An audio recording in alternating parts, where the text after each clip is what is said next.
much, Marilyn. Can everyone hear me? Okay. Welcome to Made in Alberta. That's how I start my show every week. And then I'll go into introducing the subject that we're going to talk about, whether it's getting around, retrofitting, solar in the city, and on and on. I look at it as a documentary broken down into 4-minute stories, the documentary of our lives.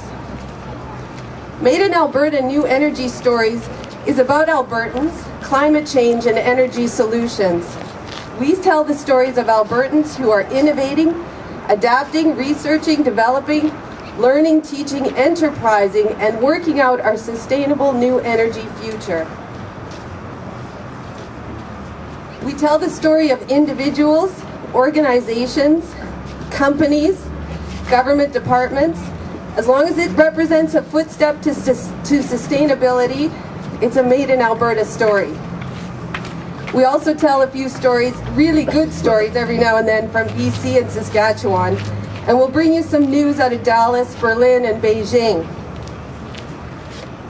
And that reminds me, when you're thinking about the Americans and climate change, I don't want you to think too much about George W. Bush and company.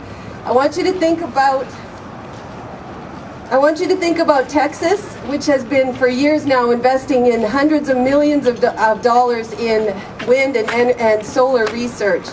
And I want you to think about Portland, Oregon, which has been a model of a smart growth city for decades now. And I want you to think about California, which is bringing in the most stringent greenhouse gas reductions plan equivalent to the Kyoto targets.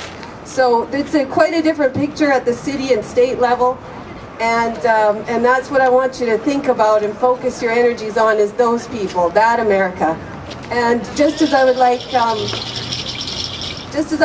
like people to think about Alberta, in terms of, we had the first grid-connected solar home in Western Canada here in Edmonton.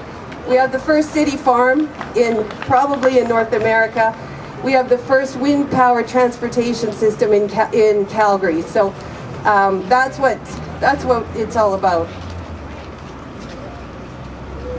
So energy, water, and climate is the through line of the series, not because we don't believe that issues like wilderness conservation, industrial toxin, and human health aren't important. Of course they are. And because of the win-win-win effect with new energy solutions, we often get to say, oh, and by the way, you know, if you eat local and shop local, then you're also probably buying fair trade as well. So it all works together.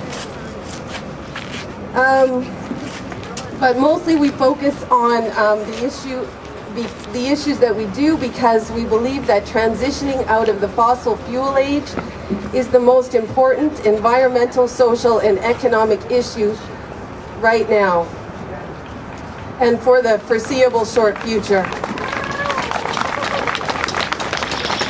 Global warming, now the bad news.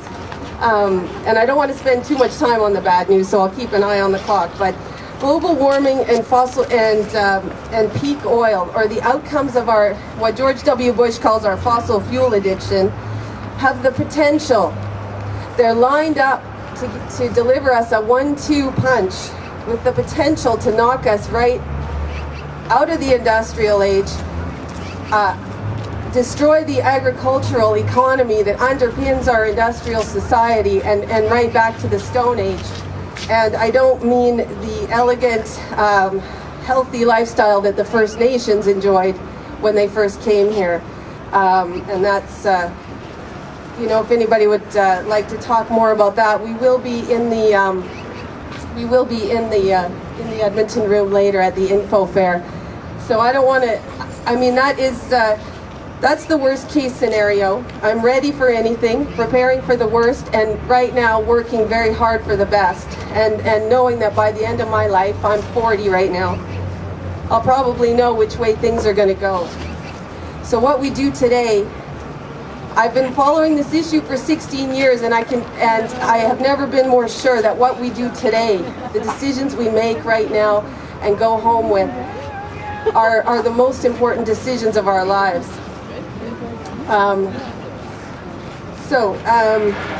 Anyway, so what does our sustainable new energy future look like? Where is the energy to power the future going to come from? And I have broken it down into new energy sources. Actually, I've got something I could read that kind of sums up what is new energy. New energy is a new way of thinking about every aspect of energy production and consumption. New energy is distributed, with small, medium, and large producers supplying our needs, and communities becoming more self-sufficient. New energy can be collected from natural processes in the world all around us: sun, wind, water, and earth. New energy prides itself on the smallest possible ecological footprint. New energy thinks about conservation, recognizing that a joule or a watt saved is a joule or a watt earned. New energy is also people power. It flows when we make a decision to step lighter on the earth. It's the win-win-win effect that I was telling you about, when we start to implement ecological solutions and discover that we are happier and healthier as a result. For example, when we ride our bikes and walk for more regular trips, we reduce global warming, car crashes, and air pollution, but also get fit, reduce stress, and develop a new appreciation for our neighbors' flower gardens. As more people make these choices, cities build more greenways, and we are getting more greenways here in Edmonton. We've got people at City Council working on that. All the new suburbs are going to have greenways in them, and now those we can talk more about that, and we will be talking more about that for quite some time. So as people make these choices, cities build more greenways, and then more people make these choices. New energy cascades in this fashion through all aspects of our day-to-day lives. So, briefly, conservation, the short-term solution that mitigates global warming and peak oil in the short term and prepares us for renewable energy. We don't have renewable energy without conservation and efficiency. It's the most available to us in our marketplace right now. It pays itself off. It's one of the best investments going at a rate of 10 to 30% immediately. And it is half of where our new energy is going to come from. So that's kind of a difficult one to get our heads around. And the economy is having a very difficult time getting its collective head around that one.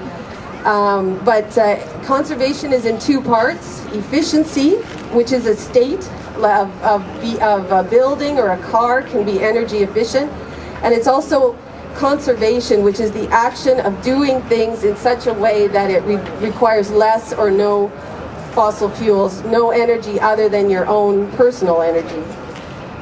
And the reason why the economy is having a hard time coming around to this, to respond to this, is because, well, we're getting some response on the energy efficiency issue, because it means that people are going to be buying maybe new cars and new light bulbs and that sort of thing, and new appliances. But the conservation aspect of it means that there are things that we won't be buying at all, and some things we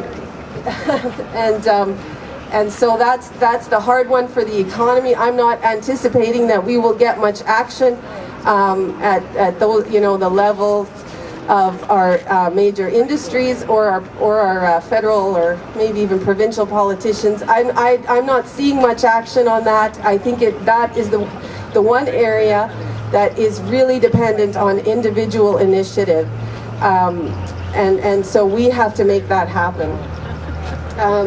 So. What's that? Okay.